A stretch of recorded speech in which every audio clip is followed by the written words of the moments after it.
you feel like everyone should be authentic in their relationship. Absolutely, 100%. Okay, great. Yeah. If week 3, week 6, or whatever it is, right? She feels strongly like she wants to only be exclusive. Should she say something? She should. I think people should always be authentic.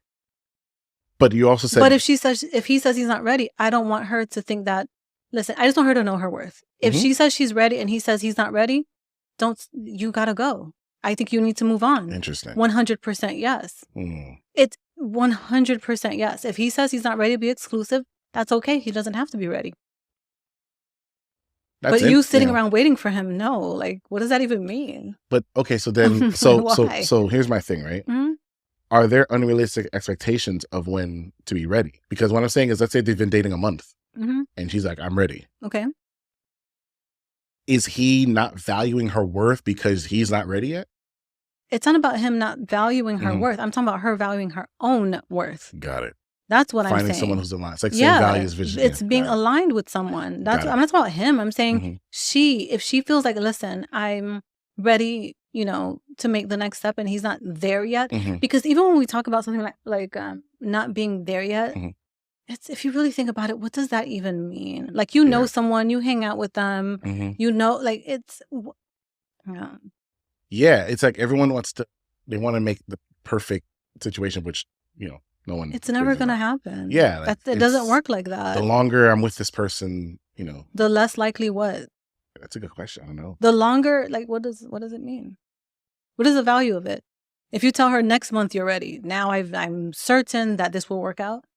2 months and now I'm certain. Like, what does that mean? What's the marker when someone is ready to transition into that next phase? For men, what do you think the marker for them, like, okay, is it, I can see this woman raising my daughters. I could see, I could see my daughters emulating her. I could see my sons being raised by her, like good mother. Like what are the markers? The markers are, if he's really looking for a committed relationship, the markers are values, goals, and vision. Once you know that her values align with yours, her goals align with yours, and her life vision aligns with yours, those are the markers. So values, goals, and vision all align. Yeah. This is after, after one phone conversation. There's no way for you to know it after one phone conversation. What you would know, there's no way. Because the point of vetting someone doesn't mean, it's not based on what they say. Okay. It's based on what they do. Go ahead. So if you say, for example, one of my values is honesty. There's no way for you to gauge how honest someone is or someone values honesty on one conversation. That is literally impossible. Okay. There's no way for you to gauge how spiritual someone is based off of one conversation. Okay. There's no way. Okay. So it just wouldn't happen. So then because what you're not looking for someone to say the right things like they're at a job interview. You're looking to notice and pick up on the signs and the behaviors that prove to you that this person values these things. This person has these goals. Do you understand what I'm saying? Yeah. And you're going to need time in terms of to notice the actions and the behaviors. It's impossible after one conversation. Now, if you say that you can figure that out in a month, I mean, I don't know what to tell you. Maybe you can. But considering 2 adults that have, life and, work, it's probably not possible really to do that in a month. But if you believe that you can, then, Okay.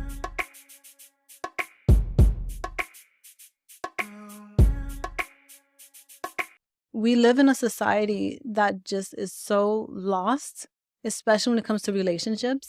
And I think part of the reason for that is, for example, we talk about, how do I know when I'm ready? How do I know this is the one? There's billions of people in this world. How are you what number is going to feel, the number of people that you're with is so arbitrary. Oh, I know after 5. I'll know after 10. There's still billions of people in this world. Yeah. So what is 10 people going to tell you? What is it going to tell you? No. What's it going to tell you? Yeah. So which is why I'm saying that it's about finding someone that you're attracted to physically and your values, your goals, and your vision align. Your worldview, basically. You want to make sure that you have the same worldview, a similar worldview as the person that you're going to spend your life with. That's what I'm saying. You can go out there and say, when I date 30 people, I'll know. Good luck with that. It doesn't work like that. There's so many people in this world. If you don't, you understand what I'm saying? If you meet someone that you're attracted to, your values align, your goals align, your vision aligns, and you still are like, but I'm not sure. What are you looking for then exactly? Do you even know the answer to that? Okay. Do you even know the answer to that? No, I'm with you.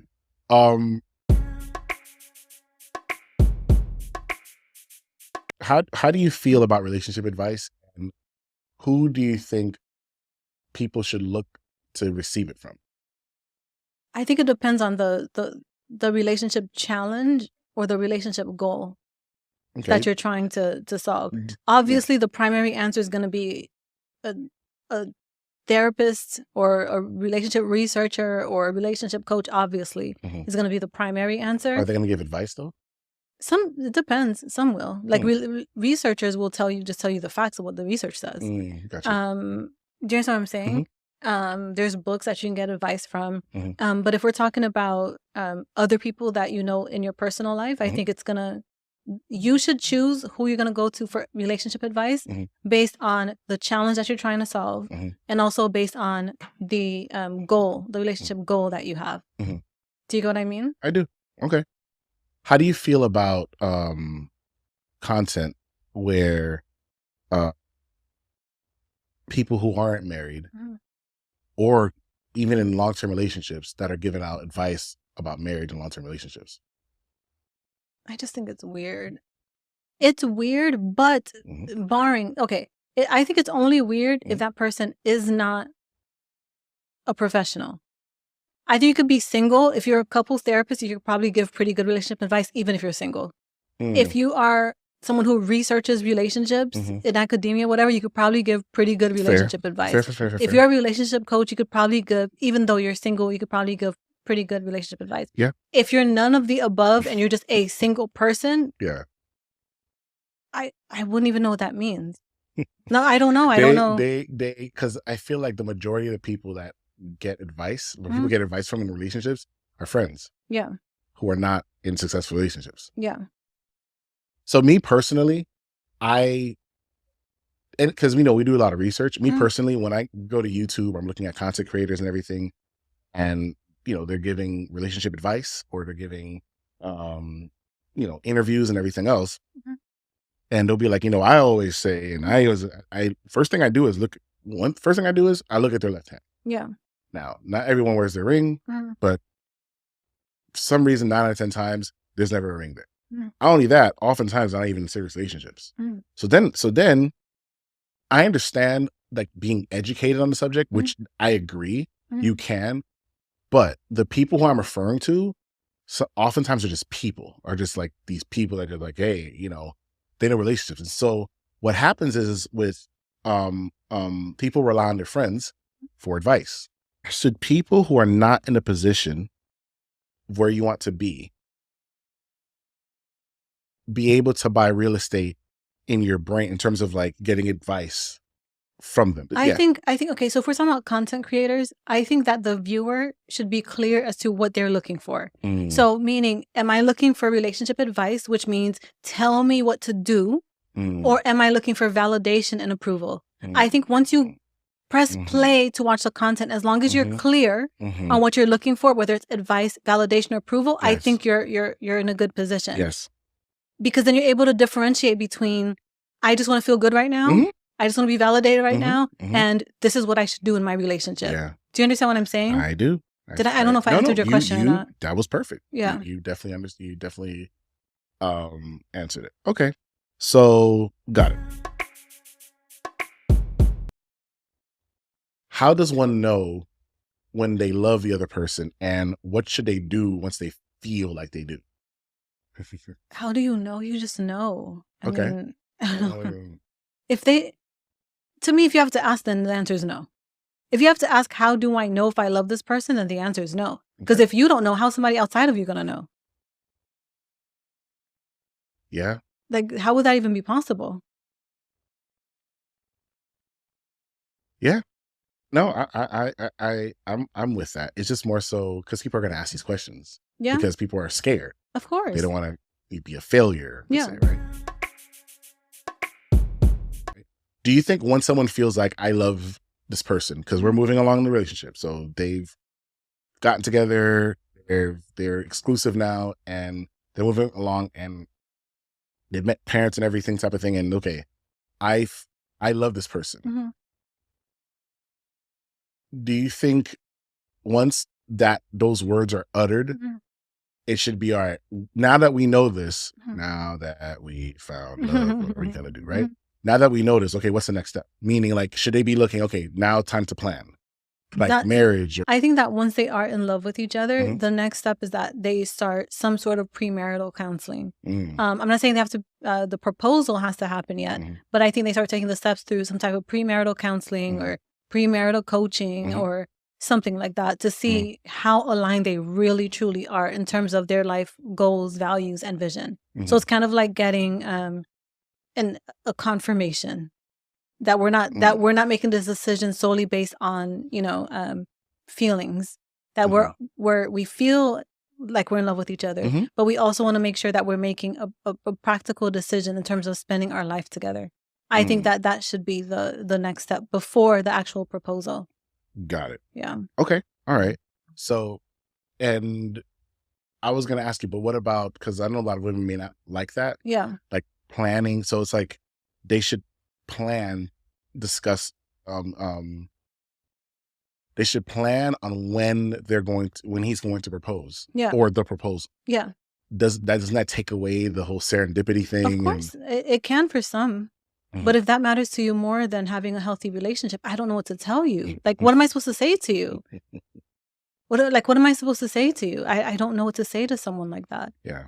Because I understand Hollywood and I understand how it brainwashes us to kind of think that things have to be done in a particular way. I totally understand it. Mhm. But I think that as an adult, we have to stay grounded. Mhm. Do you get what I No, mean? I understand what you're saying. I'm not saying that she should tell him, even though some women do, how that she wants a proposal to Mhm. be, I Yeah. want you to do it on a rooftop and Yep. da da.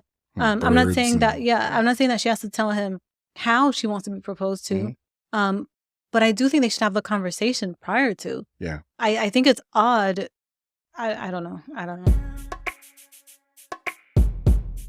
Yeah. Okay. All right. Do you think people fully understand what dating with intention really is, and the amount of vulnerability it takes, and honestly, the amount of bravery it takes to Mhm. be like, this is what I'm looking for. Mhm. This is what I want Mhm. within the next, like a guy, for example, right? Listen, finding you attractive or whatever it is, Mhm. I'll be honest with you. Mhm. I'm looking to get married within the next 2 years. I don't think he needs to Mhm. say that. Okay. Well, is it, I but what if that's his belief though? Should he If be he wants to honest? share it, he can share it. But I'm just saying I don't think it's a necessity. Okay. Go ahead. Because even saying something like, I'm looking to get married within the next 2 years, he also has to have a why behind that. Mm, Not just some arbitrary random number he picked out of nowhere that, 2 years sounds about right. right. Do you understand what I'm saying? I, Like, I don't, do you know what I mean? I understand I what don't you're know. saying. Does he know his why behind Mhm. why he's saying 2 Within the years? next 2 years. Got it. Does that make, And the make same, I sense? guess the same goes for her The as well same too. goes for her. Like, do you know Okay. what your why is behind choosing 2 years? Do you know? Got it. Okay. All right. So, I understand the backlash when we talk about something like gender roles. I understand why the people are push it away because in the past it was just a mess. So it makes perfect sense to me why we push away the idea of gender roles. Yeah. And I also think that in the past men thought that gender roles equaled men superior, women inferior. Mhm. But if I compare something like gender roles to whether or not you choose to be a jack of all trades or specialize in something for Mhm. work, Mhm. I think gender roles is like specializing in something. Mm. As human beings, we can do everything, but we cannot do everything at 100%, if you understand what I mean. Right. It's impossible. So it's literally impossible. Yeah, it's impossible. So we're going to try and break down our time and energy Mhm. into doing more. Mhm. One of the pluses in being married is that you can break up those responsibilities Mhm. and you can break up those roles and you get really good at your particular responsibilities and you get really good at your particular roles. Mhm. Do you understand what I'm saying? No, I understand what you're saying. I don't remember the So question you asked me prior to, but it was connected to it. Yeah, it was basically about weaknesses. Like, Right. you know, yeah. So for example, so if I use us as an example, I like to plan before I do anything. Mhm. You like to do before you plan. So can you get better at switching that and planning first before you do, if you want to, you absolutely can. You can put in the work to learn how to do that or to get better at doing that. And vice versa. I can put in the work to learn how to stop planning so much and just, jump out. You know what I'm saying? Yeah. But when you are in a marriage, even though it can sound like we're filling in for each other's weaknesses, that's not really what it is. Does that make sense? It's more so about, well, I only have so much time, energy. You understand what I'm saying? And I want to spend, and it's better for people to spend more time getting even better at their strengths than it is for them to spend time trying to get better at the things that they're not that good at. Is it kind of like submitting to each other per se? I guess you can see it like that. Because that's what I'm saying. It just seems like that's why I was saying maybe the weakness thing, because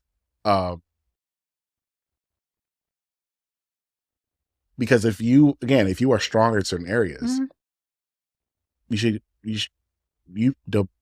other person should have enough self-awareness to understand that and to be like, listen, hey, you go ahead.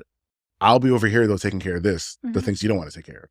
Yeah, I think the word weakness just has such a negative connotation. Yeah. Because saying I'm better at this than that doesn't mean I can't get better at that if I wanted to. Got it. Do you know what I mean? I understand what you're saying. It has such a negative connotation. I understand what you're saying. Yeah. Okay. All right.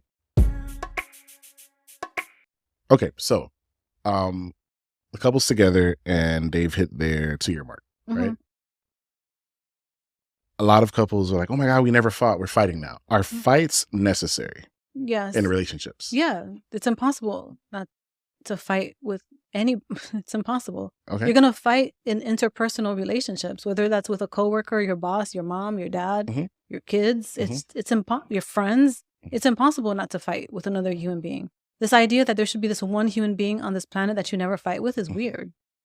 Okay. It is. It doesn't make any sense. Okay. Do you think people can struggle with FOMO and fear of missing out and thinking like, well, there might be somebody else better, it might be somebody else better, it might be somebody else better, as opposed to if this person does these things enough that it should be good enough, but then are they settling? You know what I'm trying to... Well, again, there's billions of people in this world. So what is the value? If you really think about it, what is the value in even something like fear of missing out? Because you're always going to miss out. I think that time is a limited resource. That's how I see it. If you're lucky and blessed to find one person that you're physically attracted to with similar or same values, goals, and vision, like that's everything. This idea that you found someone you're physically attracted to, you have the same values, goals, and vision, but what if? It's like, there's billions of people in this world. How are you going to reconcile? Like, what are you going to do? Yeah. And your time is limited. Like, it's absolutely absurd to find that person and to still be like, but what?